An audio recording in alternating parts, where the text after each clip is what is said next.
My neighbor handed a shop $11,000 last spring to replace one turbocharger. That same week, a customer rolled a car into my bay with 340,000 miles on the original engine, and the only thing it wanted from me was an oil change. That contrast right there is the whole reason I'm making this video. For 22 years, I've watched turbocharged engines cook themselves, crack, and leak their way into an early grave, while a small handful of simple, naturally aspirated cars just flat out refuse to die. No turbo to blow, no wastegate to stick, nothing forced. Today I'm counting down 7 cars without a single turbo that the mechanics I actually trust are quietly buying for their own families. Number 1 has been driven past 1 million miles on its original engine. Let's get into it. Number 7, Toyota Corolla. I'll start with the one everybody underestimates because it's boring, and boring is exactly why it survives. The Corolla I'm talking about is the 2009 and up generation running the 1.8-liter 2 ZRFE 4-cylinder. No turbo. Timing chain, not a belt, so there's no expensive interval hanging over your head. And it is one of the most quietly indestructible engines Toyota ever mass-produced. Here's a story that sums it up. A young nurse came into my shop, first real car, terrified she'd bought a lemon off Facebook Marketplace. 2012 Corolla LE, 148,000 miles, paid $6,800. She wanted me to tell her everything that was about to go wrong. I put it on the lift, pulled codes, checked the transmission fluid, inspected the chain tensioner, looked at the whole underside. I came back and told her the truth. Nothing was wrong. The original chain was tight, no leaks. I told her to change the oil, change the CVT fluid every 60,000 miles, and stop worrying. That was 3 years ago. She's past 200,000 now, and it still starts on the first crank every single morning. The reason this engine lasts is that Toyota refused to complicate it. Low compression, cast iron cylinder liners, a chain that's designed to outlive the car. There's no direct injection carbon problem on the port-injected versions, no turbo heat soak, nothing to overstress the internals. Repair costs are almost a joke. A full set of brake pads runs a couple $100. A water pump, if it ever goes, is under $400. Parts are on every shelf in America. Quick inspection tips if you're shopping one. First, if it is the continuously variable transmission, ask for proof the fluid was serviced. That transmission is reliable, but only if somebody actually changed the fluid. A neglected one gets jerky around 40 miles per hour. Second, listen for a rattle on cold start that lasts more than a second or two that can point to a lazy chain tensioner, cheap to fix, but worth negotiating over. Third, check the dash for oil consumption history on the earlier 2009 to 2010 examples. A small number burned oil, so pull the dipstick and make sure it's full and clean. Who should buy it? Anyone who wants the cheapest possible cost per mile on 4 wheels. Commuters, students, first-time buyers, or anybody who just needs an appliance that will never leave them stranded. Who should skip it?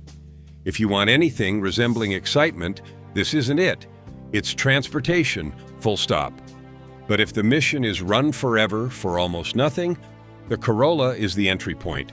Now the next one is the exact opposite personality, and it shocks people that it made this list at all. Number 6, Mazda MX-5 Miata. Yeah, a 2-seat sports car on a run forever list. Stay with me because this is one of the most reliable cars I've ever put on a lift, and almost nobody expects that from something this fun. Every generation of Miata, from the 1990 original up through today, uses a small, naturally aspirated 4-cylinder. No turbo from the factory on the standard cars. The engines are stressed so lightly relative to what they can take that they basically loaf through life. A guy brought me his 2007 NC Miata, 2.0-liter, 190,000 miles, weekend toy he'd owned for a decade. He was convinced a sports car with that mileage had to be tired.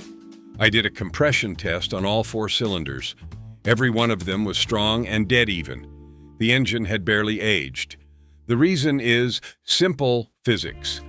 That little engine makes modest power, spins in a light car, and never gets asked to do anything heroic. There's no turbo pumping heat and boost pressure into it. The cooling system isn't fighting for its life, so the wear rate is tiny.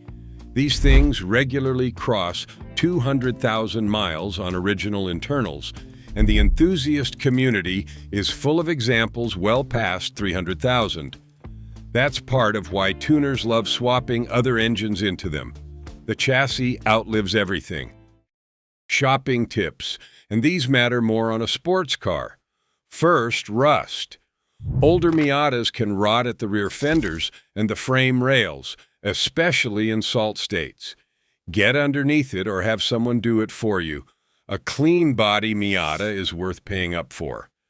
Second, check for a clunk in the rear when you lift off the throttle. That's usually worn differential or subframe bushings, not the end of the world, but a bargaining chip. Third, on the soft-top cars, inspect the convertible top for tears and check the floor for water stains. A leaky top means a wet, moldy interior. Who should buy it? Somebody who wants something genuinely joyful to drive that won't punish them with repair bills. It's the rare car that's fun and sensible at the same time. Who should skip it? If you need to haul anything or carry more than one passenger, obviously look elsewhere. And if you live where it snows 6 months a year, this is a summer car, not a daily. But as a will outlive most of what's in your driveway pick, the Miata is criminally overlooked. The next one, though, is the family car version of this same idea. Number 5. Honda Accord. If the Miata is the fun one, the Accord is the sensible workhorse that just happens to be nearly unkillable. I'm specifically pointing you at the Accord's running Honda's 2.4-liter K24 4-cylinder, roughly 2008 through 2017. That engine is a legend for a reason. The K24 is one of those engines mechanics talk about the way people talk about old tools that never break.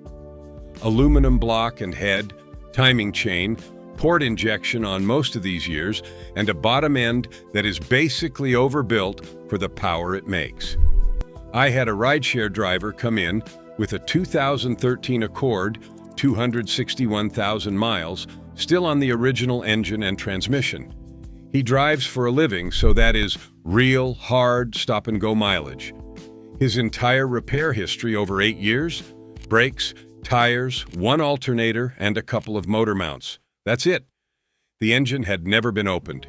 Here is the nerd detail that matters. The K24 is such a strong, over-engineered design that people yank them out and swap them into other cars specifically because they will take punishment and even big power on stock internals.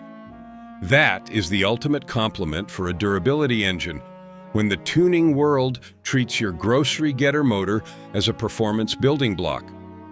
In a stock Accord, tuned for a long, gentle life, that same toughness translates into an engine that shrugs off 250,000 miles plus without drama. Inspection checklist. First, the automatic transmission on some of these can be the weak point, not the engine. Make sure the fluid has been changed on schedule and that shifts are smooth with no flare between gears. Second, check for oil around the valve cover and the VTC actuator up front. A rattle on cold start can indicate a worn, variable timing actuator, a known and fixable item. Third, look at the rear subframe and rocker panels for rust on northern cars. Fourth, if it is a 4-cylinder, prefer it over the V6 only if you want maximum simplicity, though honestly, the Accord V6 is excellent too. Who should buy it? Families, commuters, anyone who wants a roomy, comfortable sedan that will run past 200,000 miles on routine maintenance and cost almost nothing to keep on the road. Who should skip it? If you want all-wheel drive or an SUV ride height, the Accord cannot help you. And if resale flash matters to you, it is a plain sedan. But for pure buy it and drive it into the ground, few cars are safer bets. Speaking of driving something into the ground, the next one is built to survive things that would kill a normal car. Number 4. Toyota 4Runner. Now we get to the truck-based tank. The 4Runner, specifically the 2003 and up models with Toyota's 4.0-liter 1GR FE V6, is one of the most genuinely unkillable vehicles you can buy used, and the numbers back that up hard. This engine was designed for trucks and off-roaders, which means it is overbuilt for how most people actually use it. Cast iron block section for strength, aluminum heads for heat management, and a timing chain instead of a belt, so there is no belt interval to worry about. It just does not stress itself. And here is the fact that stops people cold. In a 2025 IC Cars study, the Toyota 4Runner had a 32.9% chance of reaching 250,000 miles or more. The average vehicle sits under 5%. That makes the 4Runner roughly 6.5 times more likely to hit 250,000 miles than the typical car on the road. Let me give you a real one. A contractor brought me his 2008 4Runner, 291,000 miles, used and abused on job sites for over a decade.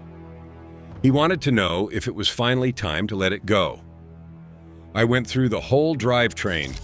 The V6 was tight, the transmission shifted clean, the four-wheel drive system engaged perfectly.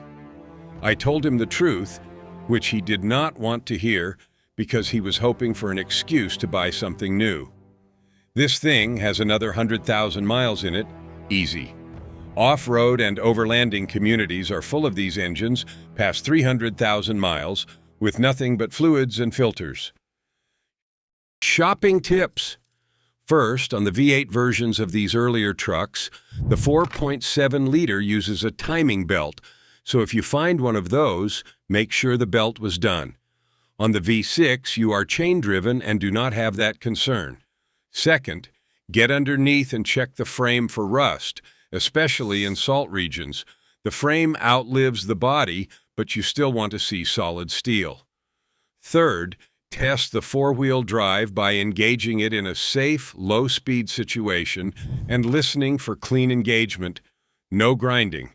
Fourth, uneven tire wear points to neglected alignment or worn suspension bushings, cheap fixes, but good leverage on price. Who should buy it? Anyone who wants a do-everything vehicle that will tow, haul, go off-road, handle snow, and still be running when the odometer looks like a phone number. Who should skip it? If you care about fuel economy, this V6 is thirsty. That is the price of that durability. And it drives like the body-on-frame truck it is, not a smooth crossover. But nothing on this list is more likely to survive an apocalypse. If this straight talk is saving you from a bad purchase, do me a favor and hit subscribe. I have more videos coming on the vehicles dealers push versus the ones that actually go the distance. Now the next three are where it gets serious, because these are the ones mechanics buy for themselves. Number 3. Lexus ES 350. This is the sleeper luxury pick, and it's the one I recommend to people who want a car that feels expensive but costs almost nothing to keep alive.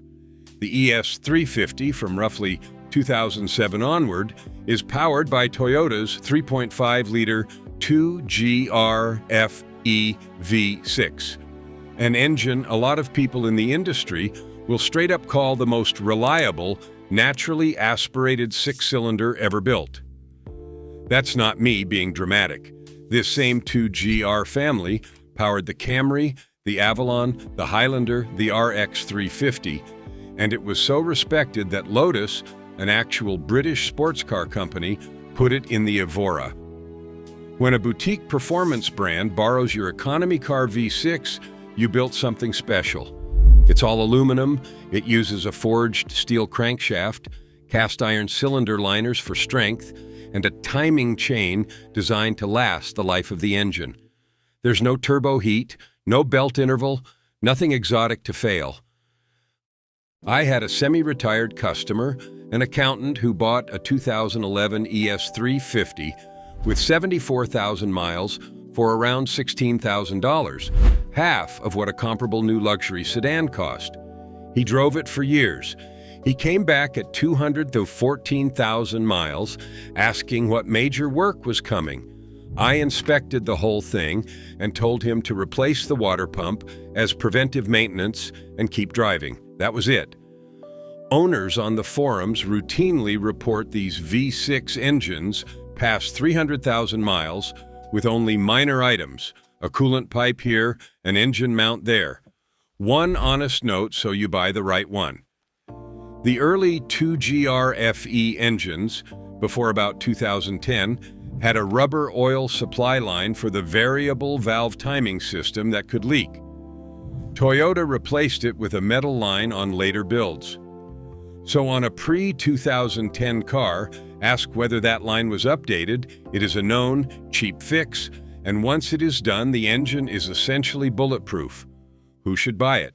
Somebody who wants real luxury, quiet, comfort, a genuinely smooth V6 without the terrifying maintenance costs of a German luxury sedan. This is Lexus reliability at used Toyota running costs. Who should skip it? If you want sporty handling or all-wheel drive, the ES is front drive and tuned for comfort, not corners. But as a car you can buy and forget about for a decade, it is one of the smartest purchases on this entire list. The next one takes that same idea and wraps it in armor. Number 2. Toyota Land Cruiser. If the Forerunner is a tank, the Land Cruiser is the vehicle governments and aid organizations buy when failure is not an option, because it will run in the middle of nowhere for decades. And every generation that matters here uses a big, naturally aspirated V8. No turbo, just relentless, over-engineered durability. The 100 series from 1998 to 2007 ran the 4.7-liter 2UZ FE V8, and the 200 series from 2008 on ran the 5.7-liter 3UR FE V8 with a timing chain. Both are famous for crossing 300,000 miles and treating it like a warm-up. These engines were designed with obscene safety margins because Toyota built the Land Cruiser to survive the harshest environments on Earth, deserts, mountains, roads that barely qualify as roads. Here's a detail I love telling people. The 2UZ V8 in the older Land Cruiser is a non-interference design with its timing belt, which means even in the rare event the belt lets go, the pistons and valves don't destroy each other. Toyota engineered in a margin for failure that most manufacturers wouldn't bother with. That's the mindset that makes these things immortal. I've only had a handful of Land Cruisers through my shop over the years, because the people who own them tend to keep them forever. And when they do come in, it's almost never for something broken. It's for maintenance they insist on doing early. One was a 2006 with 268,000 miles, original engine and transmission, and it drove tighter than plenty of cars half its age. The owner told me he plans to leave it to his kid. That's the normal ownership story with these. If you shop one, the checklist is straightforward. First, rust is the real enemy, not the engine, so inspect the frame and body carefully, especially on northern trucks. Second, on the older 4.7-liter V. 8. Confirm the timing belt and water pump were serviced on schedule. Third, budget for tires and fuel because this is a heavy, thirsty, full-size SUV. Fourth, a full documented maintenance history is worth paying extra for. These owners usually keep records, and a records-kept Land Cruiser is close to a sure thing. Who should buy it?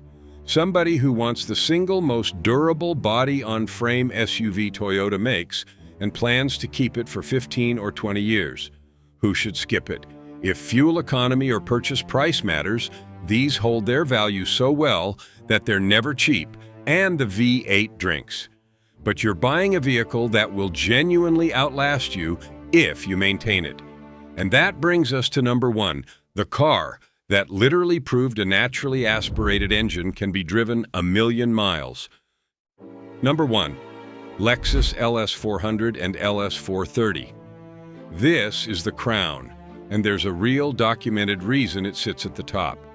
The original Lexus LS, the LS 400, and its successor, the LS 430, is powered by Toyota's 1UZ FE and later 3UZ FE V8. And one specific example turned this engine into a legend that no turbocharged motor will ever touch. Here's the story, and it's true. Automotive journalist Matt Farah bought a 1996 Lexus LS 400 in 2014 that already had around 897,000 miles on it for just $1,500. Then he set out to drive it to 1,000,000. In February 2019, that car crossed the 1,000,000-mile mark on its original engine internals. The V8 was never even opened. The transmission was rebuilt a few times over that distance, and the car needed the normal leaks and seals a 1,000,000-mile vehicle would. But the 1UZ Va8 itself just kept running. That's not a marketing claim. That's a physical car that exists, and it made this engine the gold standard for internal combustion durability. The reason it's that good comes down to how Toyota built it. When Lexus set out to beat Mercedes and BMW, they were essentially handed a blank check and told to build an engine that would last forever. The 1UZ is all aluminum, with tolerances that were almost obsessive for a mass production engine. So smooth, it was famously demonstrated with a tower of champagne glasses that didn't ripple at speed. It was engineered so far within its own limits that it barely wears. It's such a strong foundation that the drift and off-road world swaps these V8s into everything because they will take enormous abuse on stock internals. For a buyer, that means you can get a genuine luxury sedan, quiet, plush, beautifully made, that will run essentially as long as you are willing to maintain the stuff around the engine. I always tell people the same thing on these. The V8 is not what you baby, it is the cooling system, the suspension bushings, and the little leaks you stay ahead of. Do that, and the engine will outlast your patience for owning it. Shopping tips. First, on the LS 400 and early cars, the 1UZ uses a timing belt, so absolutely confirm it was replaced on schedule. This is the single most important service on the car. Second, inspect the suspension. These ride on soft, complex setups and bushings wear, though parts are cheap relative to German equivalents. Third, check for the common high-mileage nuisance items, power steering leaks, aging electronics, minor gasket seepage, and price accordingly. Fourth, buy the best maintained example you can find because condition matters more than mileage on a car this durable. Who should buy it? Somebody who wants to own a piece of the most reliable luxury sedan ever built for the price of a used economy car and does not mind older car quirks. Who should skip it? If you need modern tech or you do not want to stay on top of preventive maintenance, this is not your car. But if the whole point of this video is an engine that will run forever, the LS is the one with a 1,000,000-mile receipt to prove it. So there it is. 7 cars, not a single turbo among them, that the mechanics I trust are quietly buying for their own families. The Corolla that costs nothing to run, the Miata that's fun and immortal, the Accord workhorse, the 4Runner that's 6 times more likely than average to hit 250,000 miles, the ES 350 with arguably the best naturally aspirated V6 ever made, the Land Cruiser built to survive the planet, and the Lexus LS, the car that actually went 1,000,000 miles on its original engine. Every one of them shares the same secret. Nothing forced, nothing exotic, nothing to blow. Next time a salesman tries to talk you into a turbocharged lease return, you'll know exactly what that turbo is going to cost you down the road. If this helped, hit subscribe. I'll keep giving you the truth the dealerships won't. Drive safe, take care of your car, and it'll take care of you. I'll see you in the next one.